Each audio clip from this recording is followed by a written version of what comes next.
Привет, это Навальный. Я же говорил, что вся эта история с отравлением круче голливудского фильма, и вы еще не представляете, насколько. В классическом детективе всегда есть сцены, когда сам убийца сознается в содеянном. И у нас она тоже есть. Это просто невероятно. Но обо всем по порядку. Ровно неделю назад мы выпустили расследование, и оно стало мировой сенсацией. Только на моем YouTube уже 17 миллионов просмотров. Доказательства, предъявленные нами, настолько убедительны, что даже заказчик преступления, президент Путин, не смог отпираться и фактически подтвердил, что великолепная восьмерка, следившая за мной почти 4 года, это сотрудники ФСБ. Понятное дело, что Путин не мог на всю страну сказать: да, я приказал ФСБ убить своего политического противника. Поэтому он снова начал городить чушь о том, что никакого расследования не было, а это все легализованная информация ЦРУ. А сотрудники ФСБ за мной просто присматривали. А самым главным доказательством того, что отравления не было, является то, что я жив. Потому что если хотели бы отравить, то, конечно, бы отравили. Слушайте, мы прекрасно понимаем, что это такое. И в первом, и в этом случае. Это легализация. Это не какое-то расследование. Это легализация материалов американских спецслужб. А что, мы не знаем, что они локацию отслеживают, что ли? Да, в наших спецслужбах хорошо это понимают и знают это. Тогда спецслужбы, конечно, должны за ним присматривать. Но это совсем не значит, что его травить нужно. Кому он нужен-то? Понимаете? Если бы хотели, наверное, довели бы до конца. Сразу после Путина его слова подтвердил и конкретизировал пресс-секретарь президента Дмитрий Песков. Президент же сказал причину, почему за ним присматривают. Прошу прощения, растущие уши специальных служб. Других стран? Ну, конечно, конечно. И мы тоже неоднократно говорили, вызывает много вопросов, разные высказывания с призывами о свержении власти там, и так далее. Что они его не уберегли от отравления? Наши спецслужбы. Еще есть вопрос. Позже Песков выразился еще яснее, сообщив журналистам, что ФСБ присматривает за мной, потому что это обычная практика для тех, кто контактирует со спецслужбами других государств, а также допускает высказывания, призывающие к насильственной смене власти. Таким образом, подумав несколько дней, Кремль и Путин ответили нам: первое — за всем стоит ЦРУ. Второе — да, сотрудники ФСБ были, но они просто следили за мной. Третье — если хотели бы убить, убили. Раз остался жив, то не убивали. Аргумент про ЦРУ настолько смехотворен, что его моментально опровергли журналисты, включая прокремлевских. Они написали подробные отчеты о том, что для получения информации, использованной в расследовании Bellingcat, никакого ЦРУ и близко не надо. Она действительно продается любому желающему. Смешно, что кремлевские СМИ даже сокрушаются, что из-за меня теперь услуги пробива подорожают. Путин, кстати, на этой же пресс-конференции и расследование о своем зяте-миллиардере тоже назвал работой ЦРУ. Это Госдеп и спецслужбы США. Вот они являются авторами на самом деле. То есть, во всяком случае, по их заданию это сделано. Это совершенно очевидная вещь. Вторая часть путинского опровержения тоже не выдерживает критики. Если за мной следили, потому что я экстремист, то почему слежкой занимались медики и химики? Почему они летали на разных самолетах со мной? Почему приезжали и уезжали в разное со мной время на разных рейсах с разницей в день? Это полное вранье, и тут даже обсуждать ничего не стоит. Остается главный аргумент. Хотели бы отравить — отравили бы. А об этом нам никто не может рассказать, кроме самих убийц. Так вот, они нам и рассказали. Вернее, один из них. В прошлый понедельник мы готовились выпускать материалы ровно в 15:00 по московскому времени. Одновременно мы, Bellingcat, Insider, CNN, El País и Шпигель. Понятное дело, что через 5 минут после выпуска группа убийц и их начальники поймут, что их разоблачили, и они залягут на дно, сменят телефоны, ну и так далее. Мы не исключали того, что этих 8, проваливших задание, просто убьют или спрячут, или сначала спрячут, а потом убьют. Поэтому в 6 утра по московскому времени мы организовали вот здесь нечто вроде штаба и распределили между собой задачи, чтобы с 7 утра начать действовать одновременно и застать злодеев врасплох. В 7:00 в дверь к одному из убийц постучалась Любовь Соболь.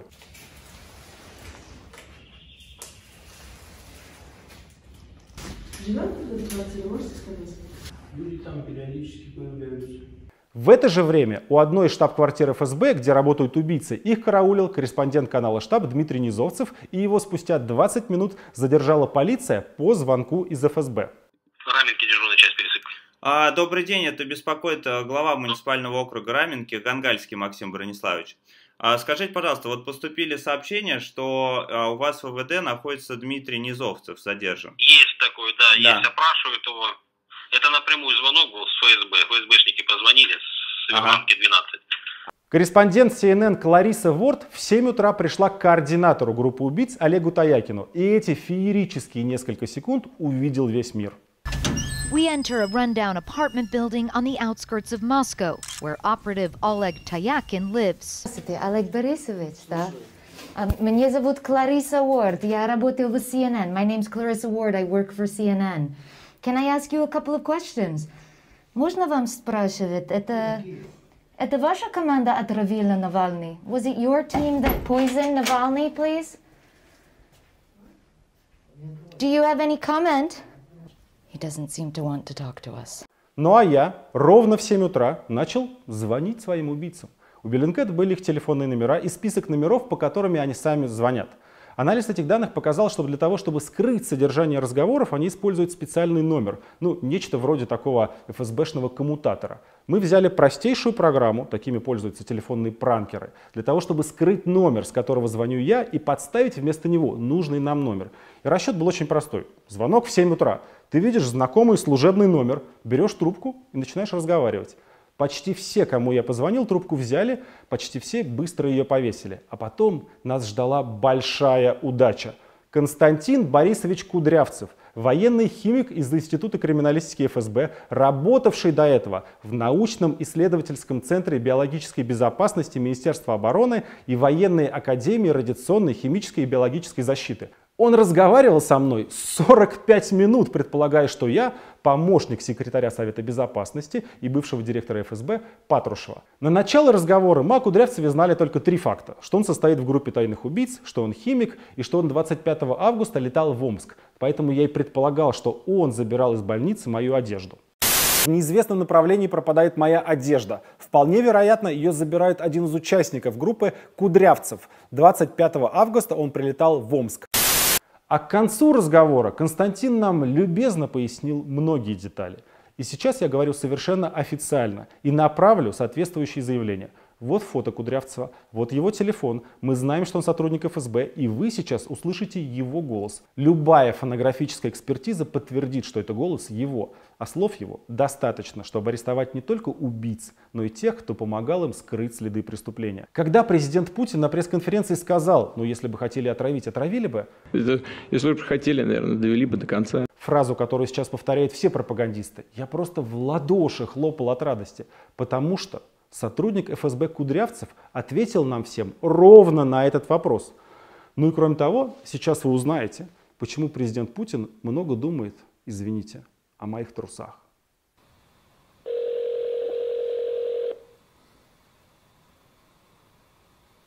Да, Артем, привет. Константин. Алло, Константин Борисович. Да.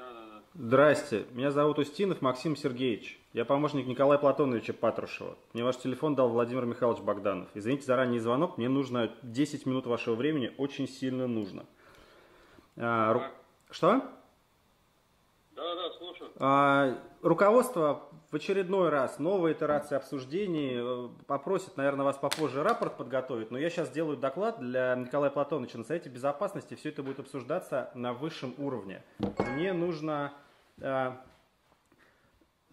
один абзац, просто краткое понимание от членов команды, что у нас пошло не так, почему в Томске был с Навальным полный провал. Ваше мнение напишите, скажите мне, пожалуйста, я запишу, а позже уже в рапорте укажете. В Омске был провал. Нет, в Томске. Нет, имеется в виду в Томске.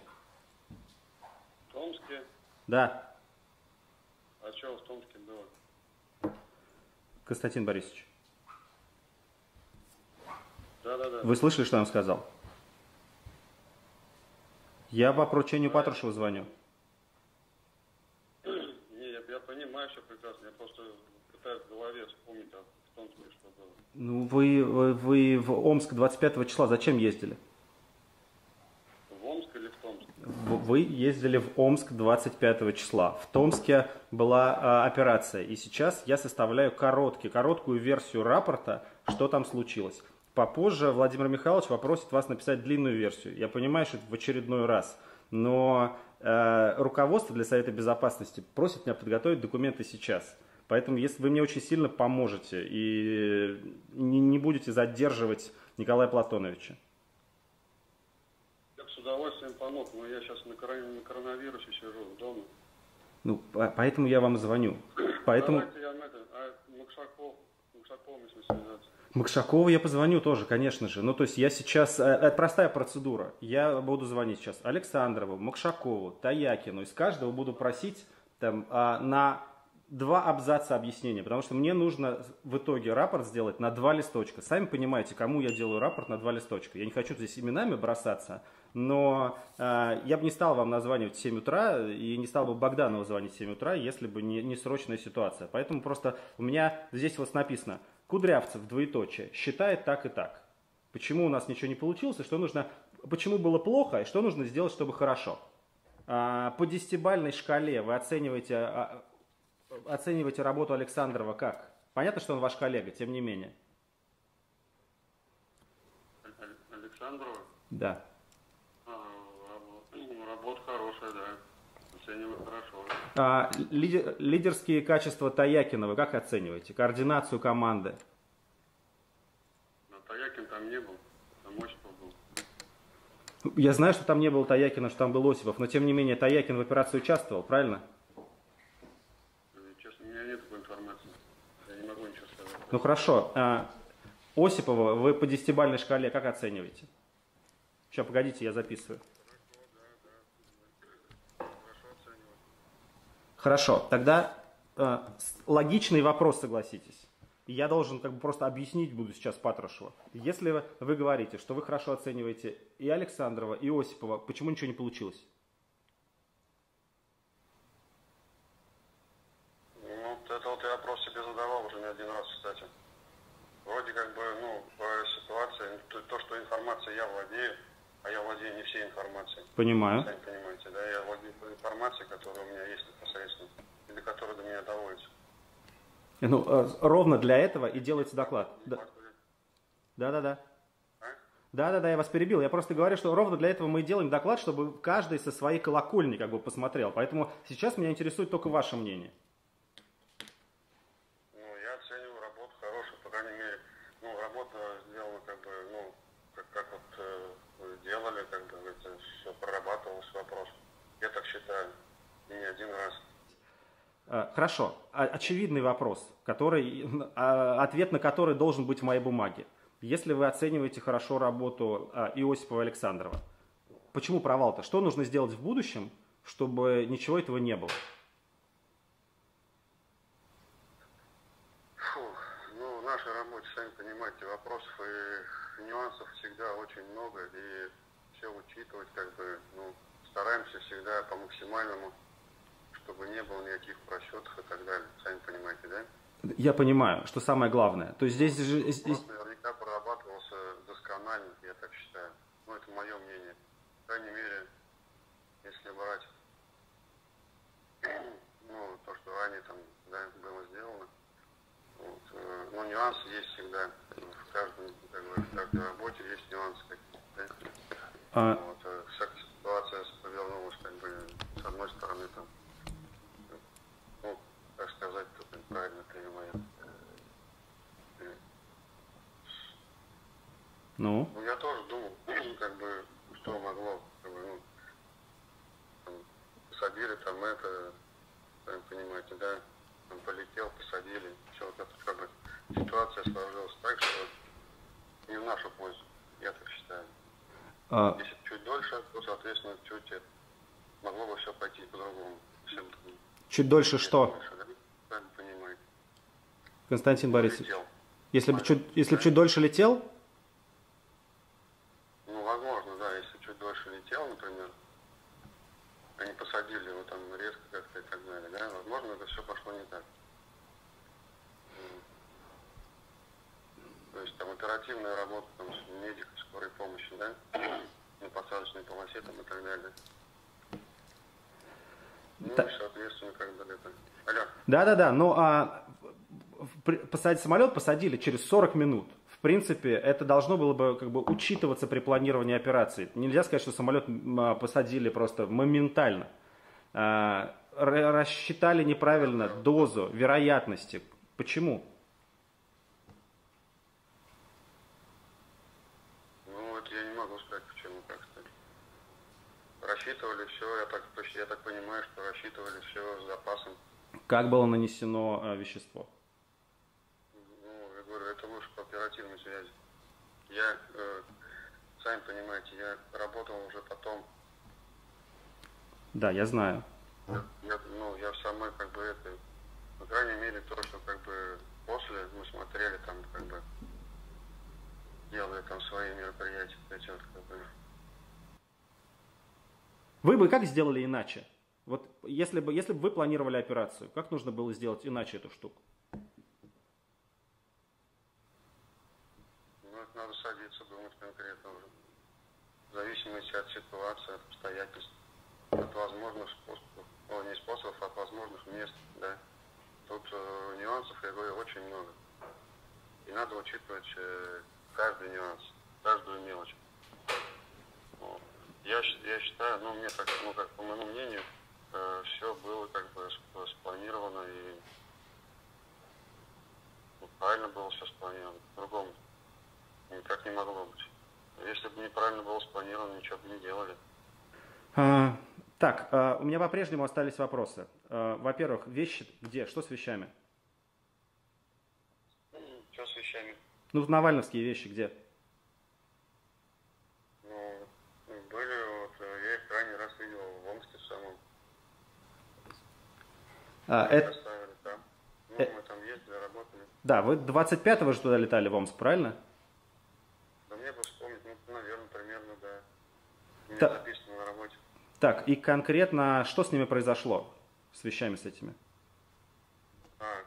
Конечный пункт нахождения их? Да. Ну, конечный пункт нахождения я не без понятия. Могу только, знаете, что сказать? Мы когда приехали, нам отдали их привезли местные ребята, омские, вот, с этой полицией. Транспортной. Ага. Да, нам от них отдали коробку.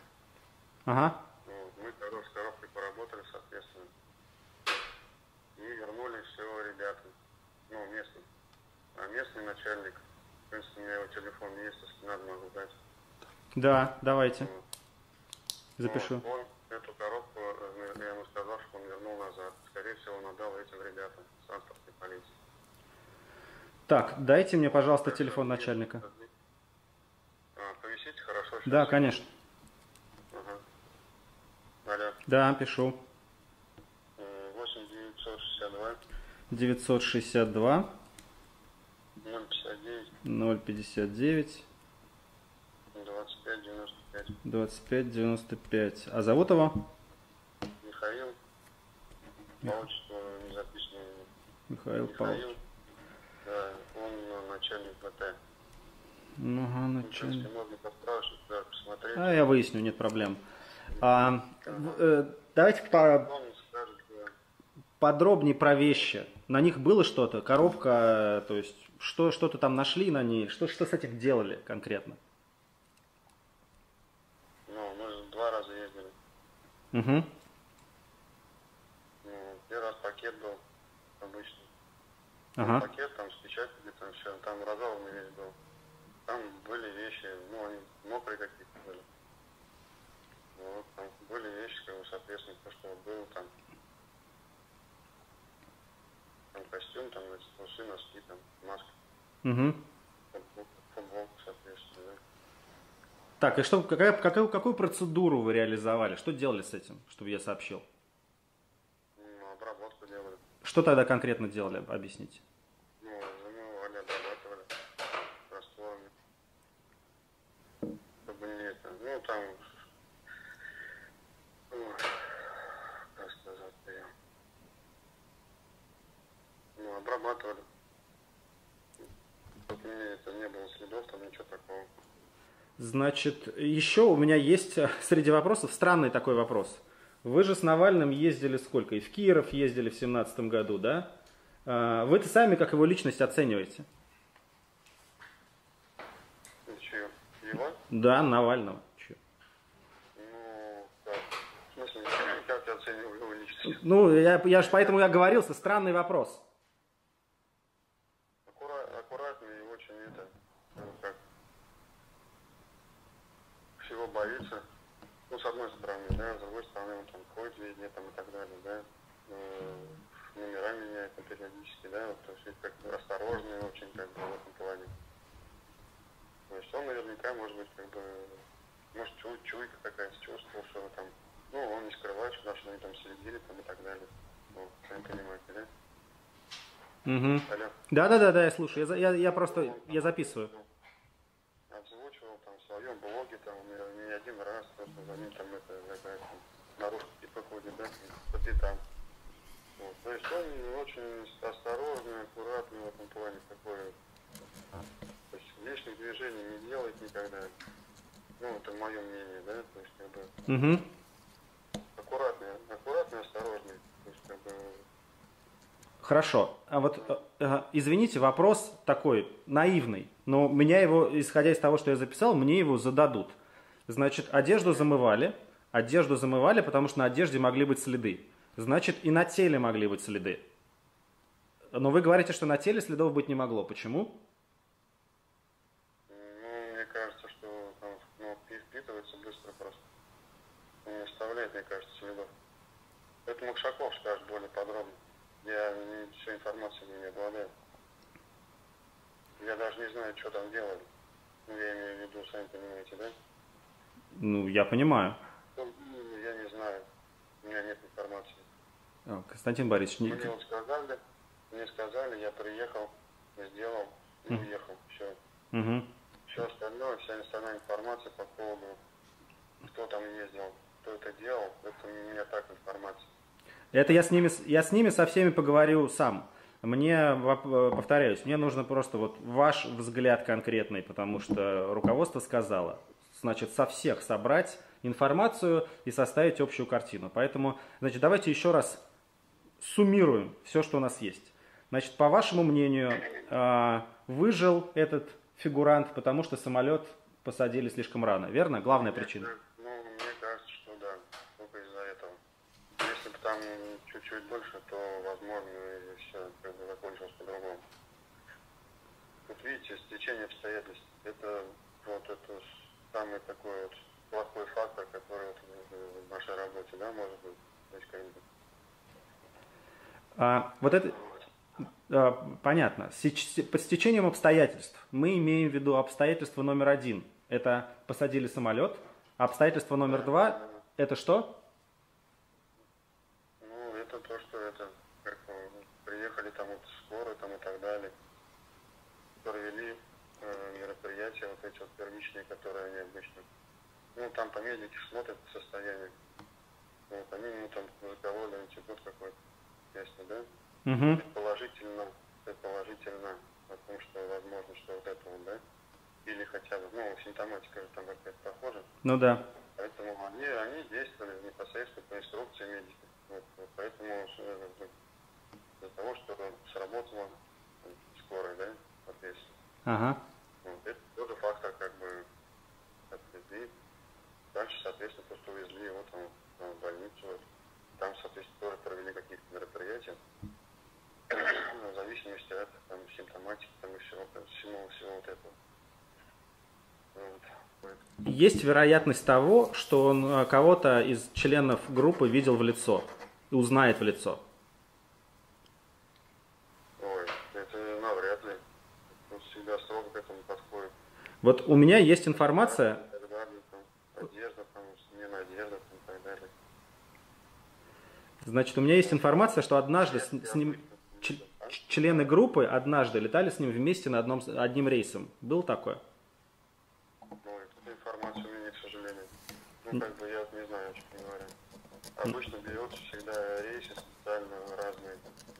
Это даже если группа летит, несколько из нескольких, да, бригад там, или там команд. Один летит одним рейсом, другой летит другим рейсом. Как бы, ну, стараются всегда так. Я не знаю, тут информации нет у меня. Ну, то есть вы такого не знаете? просто, то есть по шкале от 1 до 10, какова вероятность того, что он или члены его группы, команды могли сфотографировать кого-то, записать, кто-то случайно мог на камеру попасть?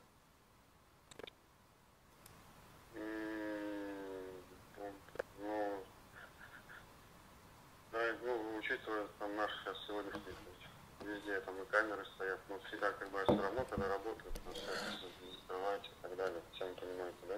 Эти камеры. Ага. У меня с вами всего другого. Работать идем только тогда, когда нам оперативные сотрудники дают добро. То есть они нам объясняют ситуацию, ну, если там мы говорим, идем или нет. То есть всегда отсекается возможность снятия какого-то либо и так далее. Понимаете, да? Понимаю. То есть максимальная конспирация – это первое дело.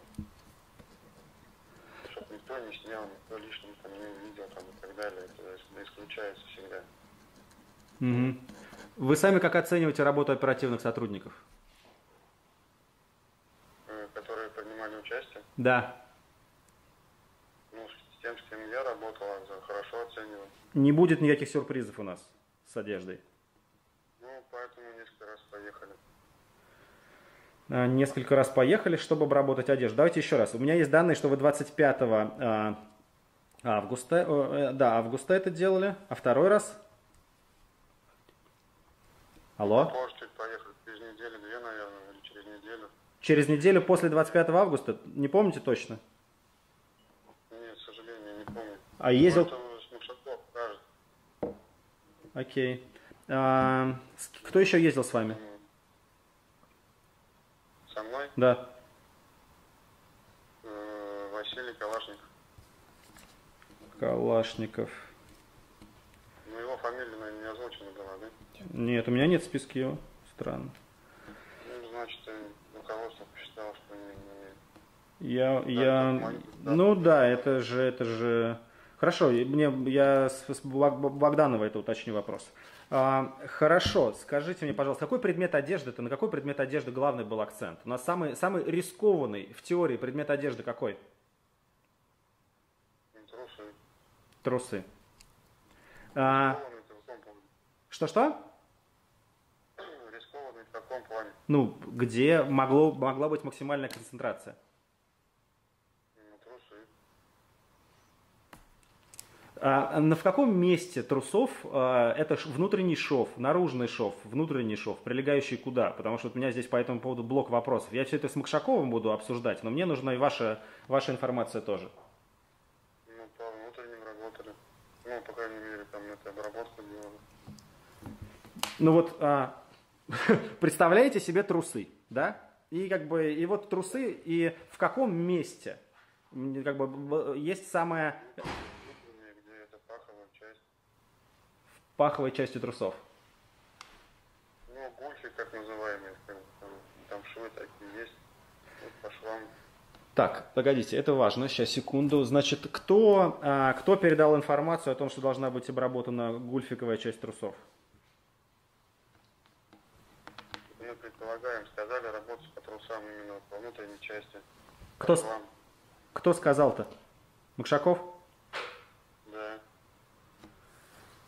Внутренние, сейчас пишу, внутренние швы трусов. Окей, значит, серого цвета трусы. Не цвет трусов какой, не помните? Синий был. Синий трус, синий. Я, честно говоря, ошарашен вопросами вот этими всеми. Сами понимаете, да, в зависимости от ситуации. Вот это. Константин Борисович, все ошарашены. Представляете, как я ошарашен? Я вообще об этом не знаю ничего. Хорошо, если мне какие-то будут нужны уточнения, я, наверное, в течение пары часов буду еще звонить, поэтому на связи оставайтесь, хорошо? Да я всегда на связи днем и ночью, у меня уже привычка. Да, понятно, да. Я с телефоном везде хожу, в туалет, в ванну. Это да, это точно. Все-таки я не понимаю одной вещи. Вот они наносили на трусы или на трусы и на штаны? Потому что у меня информация двойная, и я не могу понять. Это Макшаков скажет точно. Не, ну они скажут, мне скажут. Я хочу, чтобы вы мне сказали. об этом не знаю, да, мне не сильно было. Я говорю, мы работали вот именно по этим, то есть по трусам, по штанам, внутренностям смотрели, как бы, если там пятна, нет там пятен каких-то и так далее. Угу. Вот. Пятен, как бы, на трусах видимых пятен не было. И, по крайней мере, визуально. На штанах тоже, там флисовые штаны такие, они плотные, на них вообще ничего не разглядишь. Угу. Тем более они темного цвета, детей. Угу. Угу. Ну, поэтому, как вам сказали, так мы смотрели тогда. Визуально не было видно. Окей, понятно, хорошо. Все, Константин Борисович, спасибо большое. Будем на связи, тогда буду обращаться еще. Максим Сергеевич. Да. Алло. Да-да-да. Извините, вопрос такой. Ничего, что мы с вами по обычному телефону такие вопросы. А мы ничего такого не обсуждали особенного. Ну, это скорее экстренная ситуация, я думаю, что ничего страшного нет. Я согласовал с Богдановым, что я вам буду звонить по такой связи. А, согласовали, да? Да, да. Все, договорились. Добро. Удачи, пока. Ну вот, теперь мы с вами знаем, конечно, еще не все, но уже очень-очень многое. А я, видимо, стал первым человеком в истории, вопрос о трусах которого рассматривался на Совете Безопасности России, ну или где там Путин планирует свои самые важные операции. Как видите, все, что я говорил в предыдущем видео о полной деградации правоохранительной системы, подтверждается. Представляете себе? Хранятся в полиции улики попытки убийства. К ним приезжают ФСБшники. Эти улики забирают, стирают с них следы преступления, потом отдают обратно. Потом приезжают второй раз и проделывают то же самое, чтобы наверняка. Это не государство получается, а бандиты. Ну смотрите уже, сколько людей задействовано. От врачей и полицейских до местного ФСБ. И они вообще все по первому приказу совершают тяжкое преступление, фабрикуя улики. Потому что это не операция по спасению шкуры какого-нибудь Кудрявцева или Таякина. Они Путина спасают. Он все это придумал. А вы думаете, почему это все происходит? Вот потому что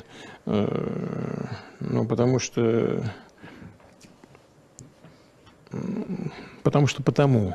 Мы с вами прижали их к стенке. Доказательств теперь более чем достаточно. Но суду я их не предъявлю, а могу предъявить только гражданам России. В прошлый раз просил, и вы мне сильно помогли с распространением. И в этот раз прошу. Он врет на прямой линии, используя для распространения своей лжи вообще все газеты и все телевидение страны. Мы можем ответить только тем, что будем рассказывать правду. Поучаствуйте в этом. Пусть вся страна спрашивает у Путина, почему нет расследования. Ну и напоследок, я, конечно, хочу сказать еще раз огромное спасибо пилотам самолета, быстро посадившим его, и медикам, оказавшим мне первую помощь. Вы, друзья, наверняка смотрите сейчас этот ролик, и теперь уже окончательно ясно, что Путин-то и ФСБ хотели меня убить, а выжил я благодаря вам, хорошим людям, выполнявшим свой долг. Спасибо. Хороших людей вообще больше, чем злодеев. Такие пилоты и врачи, они гордость России. А вовсе не Таякины, Путины и Кудрявцевы. И рано или поздно добро победит зло. Подписывайтесь на наш канал. Здесь говорят правду.